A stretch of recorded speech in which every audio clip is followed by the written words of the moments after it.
বন্ধুরা নমস্কার, তোমরা সবাই কেমন আছো? সবাই নিশ্চয়ই ভালো আছো। তাই তোমাদের পয়লা বৈশাখ আশা করি খুব ভালোভাবে কেটেছে। বন্ধুরা আজ তোমাদেরকে আমি মাছের কারি বানিয়ে দেখাবো।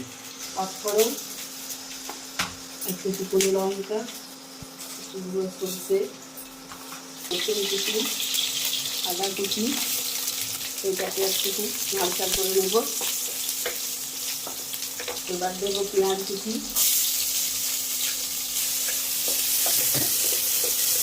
আমার পেঁয়াজগুলো লাল লাল করে ভাজা হয়ে গেছে।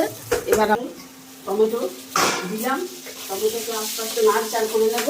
পরিমাণে নুন, একটু হলুদ, একটু জিরের পাউডার, একটু ধনিয়া পাউডার দিয়ে এটাকে কষতে দেবো। কিছুক্ষণ কষা হয়ে গেলে পরে এটাতে জল ঢেলে দেবো। বন্ধুরা আমার টমেটোটা গলে গেছে।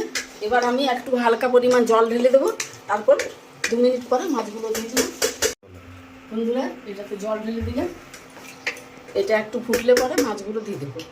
আমার মাছের ঝোল ফুটে গেছে। এবার এক এক করে মাছগুলো এতে ফেলে দেবো।